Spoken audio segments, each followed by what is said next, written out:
સુરતમાં હવે બધું નકલી જ ચાલી રહ્યું હોય એમ હોસ્પિટલ બાદ હવે મેડિકલ ઇન્સ્ટિટ્યૂટ પણ બોગસ હોવાનો આક્ષેપ એનએસયુઆઈ અને યુથ કોંગ્રેસ દ્વારા કરવામાં આવ્યો। અંગે પ્રદેશ એનએસયુઆઈ ઉપપ્રમુખ મિતેશ હળિયાએ જણાવ્યું હતું કે સુરતમાં દુકાનની અંદર મેડિકલ ઇન્સ્ટિટ્યૂટ ચલાવવામાં આવી રહ્યું છે। પુણા પાટિયા ખાતે આવેલા લા સિટાડેલ કોમર્શિયલ કોમ્પ્લેક્સમાં બોગસ મેડિકલ ઇન્સ્ટિટ્યૂટ ચાલી રહ્યું છે। જીવનદીપ મેડિકલ ઇન્સ્ટિટ્યૂટના નામથી નર્સિંગ સહિતના 5 કોર્સ ચલાવાઈ રહ્યા છે। એક જ 10 બાય 20ની દુકાનની અંદર 5 પ્રકારના મેડિકલ કોર્સ ચલાવી રહ્યા છે। તેમણે વધુમાં જણાવ્યું કે થોડા દિવસોથી અહીં અભ્યાસ કરતા વિદ્યાર્થીઓએ ફરિયાદ કરી કે અહીં અમારા ડોક્યુમેન્ટ રાખી લેવામાં આવ્યા છે અને મસ્ત મોટી ફી પણ લેવામાં આવી રહી છે। તેથી આજે અમે તપાસ કરવા આવ્યા। આ દરમિયાન ઓનર ગાયબ હતા અને અહીં એક મહિલા હતા જેમણે જણાવ્યું કે અમે માત્ર એડમિશન જ અહીં કરીએ છીએ, અભ્યાસ બેંગ્લોર થાય છે। તપાસ દરમિયાન 3 વિદ્યાર્થીનીઓ આવી હતી અને તે જીએનએમ એટલે કે નર્સિંગનો કોર્સ કરતી હોવાનું જણાવ્યું હતું। આ 3 વિદ્યાર્થીનીઓએ જણાવ્યું કે અમે નર્સિંગનો 3 વર્ષનો કોર્સ કરીએ છીએ અને અહીં અભ્યાસ કરાવવામાં આવે છે। પરીક્ષા માટે અમને બેંગ્લોર લઈ જવામાં આવે છે। આ તમામ બાબતનું રેકોર્ડિંગ પણ કરી લેવામાં આવ્યું હતું।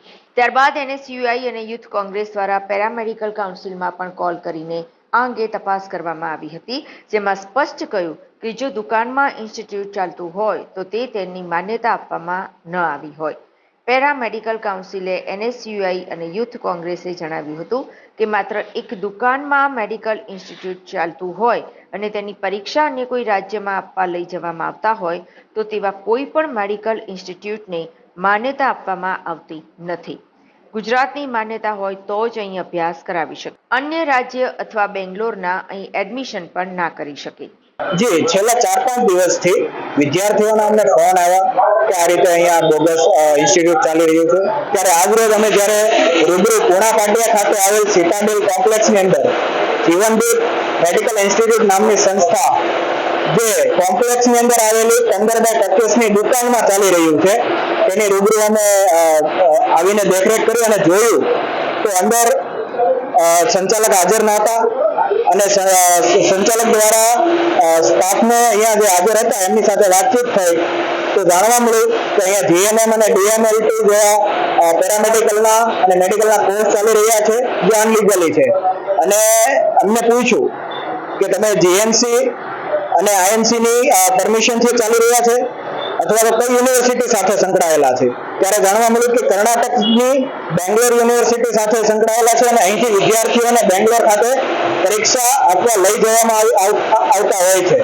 અને જ્યારે પેરામેડિકલ કાઉન્સિલમાં વાત કરવામાં આવી કે ભાઈ જીએનએમ નામના કોર્સને કઈ રીતે ભણવામાં આવે છે અને કઈ રીતનું હોય છે એમાં સમગ્ર બાબત, ત્યારે જીએનએમ કોર્સ સમગ્ર મેડિકલ ફિલ્ડનો કોર્સ છે ત્યારે એમને જીએનએમ કોર્સ પ્રેક્ટિકલી ભણવાનો હોય છે। ત્યારે આ સંસ્થા જીએનએમના કોર્સના નામે વિદ્યાર્થીઓને અહીં જ ભણાવતી હોય છે અને એમને જો કોચિંગ કરવું હોય તો એવું કહેવામાં આવે છે કે તમારે બેંગ્લોર જવું પડશે, પણ કમનસીબે વિદ્યાર્થીઓને અહીંયા જ ભણાવવામાં આવે છે અને બેંગ્લોર ખાતે એક્ઝામોમાં લઈ જવામાં આવે છે અને મસ્ત મોટી 80,000 થી 90,000 સુધીની ફીસ પણ અહીં લેવામાં આવી રહી છે। આ સમગ્ર ઘટના અમે અહીંયા જાણી અને મીડિયાને વાકેફ કર્યો અને જે બોગસ રીતે ઇન્સ્ટિટ્યૂટ ચાલે છે એનો પર્દાફાશ આજરોજ કર્યો છે। યુથ કોંગ્રેસના મહામંત્રી રવિ પૂછડિયાએ જણાવ્યું કે અમે અહીં અંદર પ્રવેશ્યા ત્યારે માત્ર 10 બાય 20ની આ દુકાન છે જેમાં એક નાની ઓફિસ બનાવી દેવામાં આવી છે અને પાછળના ભાગમાં બેન્ચ ગોઠવી દેવામાં આવી છે। અહીં કરાવવામાં આવતા કોર્સની મસમોટી 80,000 સુધીની ફી છે। અહીં જે અભ્યાસ કરી રહ્યા છે તેમના સર્ટિફિકેટ પણ કોઈ ભરતીમાં માન્ય ન હોય તેવું જાણવા મળ્યું છે, જેથી અહીં વિદ્યાર્થીઓના ભવિષ્યને અંધકારમય બનાવવામાં આવી રહ્યો હોય તેવું અમને લાગી રહ્યું છે। કડીવાલા ઉપપ્રમુખ ગુજરાત નર્સિંગ કાઉન્સિલ જીવનદીપ મેડિકલ ઇન્સ્ટિટ્યૂટ નામની કોઈ સંસ્થા સુરતના પુણા પાટિયા ખાતે શોપિંગ સેન્ટરમાં કાર્યરત છે। આ ગુજરાત નર્સિંગ કાઉન્સિલનું પ્રમાણિત ઇન્સ્ટિટ્યૂટ નથી, આ બોગસ ઇન્સ્ટિટ્યૂટ છે જેમાં જીએનએમ અને બીએસસીની પરવાનગી આપવામાં આવી। આ ઉપરાંત બીજા પણ કોર્સ છે ડીએમએલટી ને બધા। આ બોગસ ઇન્સ્ટિટ્યૂટ છે, કોઈ કાઉન્સિલ સાથે જોડાયેલી નથી, તેથી સમાજને તો નુકસાન થાય પણ વિદ્યાર્થીઓના શિક્ષણ સાથે પણ ચેડા થઈ રહ્યા છે, વિદ્યાર્થીઓ સાથે છેતરપિંડી થઈ રહી છે। આદિવાસી વિદ્યાર્થીઓ અને ગરીબ વિદ્યાર્થીઓને છેતરવાનો જે બાલિશ પ્રયત્ન થઈ રહ્યો છે જેને હું ખંડન કરું છું। અને આવી ઇન્સ્ટિટ્યૂટ તાત્કાલિક બંધ થવી જોઈએ, એની સામે પોલીસ કાર્યવાહી થવી જોઈએ અને પગલાં લેવા જોઈએ.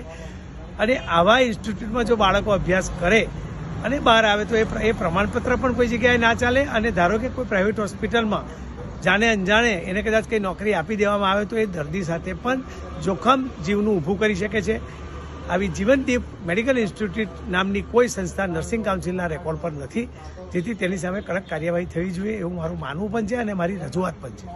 ગુજરાત નર્સિંગ કાઉન્સિલના ઉપપ્રમુખ ઇકબાલ કડીવાલાએ જણાવ્યું કે જીવનદીપ મેડિકલ ઇન્સ્ટિટ્યૂટ નામની કોઈ પણ ઇન્સ્ટિટ્યૂટ નર્સિંગ કાઉન્સિલમાં નોંધાયેલું નથી. આ એકદમ બોગસ છે. વિદ્યાર્થીઓના ભવિષ્ય અને શિક્ષણ સાથે ચેડા કરવામાં આવી રહ્યા છે. આવા ઇન્સ્ટિટ્યૂટ સામે પગલાં લેવાવા જોઈએ અને પોલીસ કાર્યવાહી થવી જોઈએ.